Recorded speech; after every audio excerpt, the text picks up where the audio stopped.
Hi guys, so this is Lynn again. I'm going to show you some trigonometry tricks that enable you to do anything in the class of trigonometry without ever knowing or looking at a unit circle. It is possible. It all goes back to your special right triangles that we've been talking about in previous videos. So I'm going to start with a 30, 60, 90, and I'm going to show you exactly how to find all 6 trig functions just from knowing the 30-degree triangle. Okay, that will tell you everything you need to know that comes from the unit circle. So before we talked about the 30, 60, 90 triangle, if you just have one 30-degree angle given, first of all, remember, you know automatically this is 60 because these two have to add up to 90, right?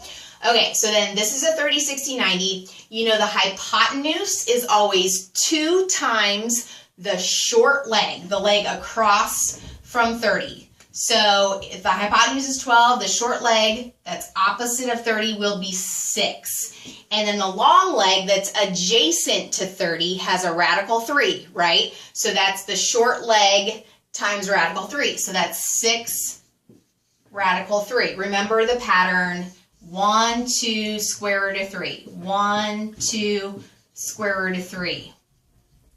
So all we did here on this triangle is we multiplied all these numbers, 1, 2, square root of 3, by 6. And we got our new 30, 60, 90 triangle. Now to find any trig function of any triangle, all you need is all 3 sides. The second you have all 3 sides, you can give them the sine, cosine, tangent, cotangent, whatever they want. So let's go ahead and do that. If we say the sine of 30 degrees, that's going to equal opposite over hypotenuse. So 6 over 12, of course, that reduces to 1/2. Cosine of 30 degrees equals adjacent over hypotenuse. So 6 radical 3 over 12, which will reduce to radical 3 over 2. These are the numbers that you're going to see on the unit circle.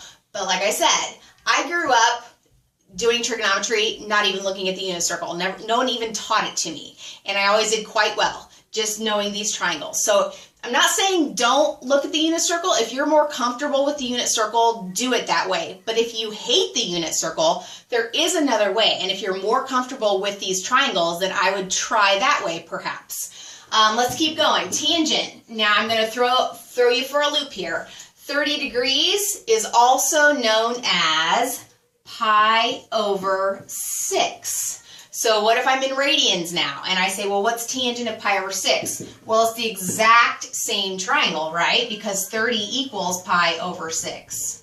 So we're looking at the same triangle. Tangent is opposite over adjacent. So that would be your 6 over 6 root 3. Now that is going to reduce to 1 over the square root of 3. And now most of the time the textbooks will have you rationalize this to get square root of 3 over 3 when you rationalize. So that's just your rationalized answer of the tangent, if that makes sense, okay?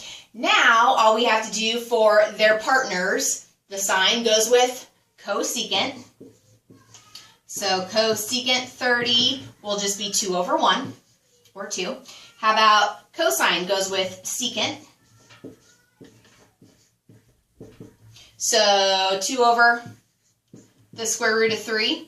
Again, rationalize will be 2 root 3 over 3. And then cotangent, let's keep it pi over 6, just for fun. That will be 3. Now, I challenge you actually. If we do the reciprocal of the final, we get 3 over square root of 3. But say we rationalize that, we're going to get 3 root 3 over 3. The 3's cancel, giving us a root 3. That's probably what your textbooks and your homework is going to look for. Notice also that the square root of 3 is exactly the reciprocal of our unrationalized tangent back here. So that's another thing to keep in mind. But I just wanted to show you that these are the values that you're going to get from the unit circle when you're looking at a unit circle or if you're studying or memorizing that thing, but you don't need it. There is another way. So I just wanted to show you that little tip. Hopefully that helps. Thanks.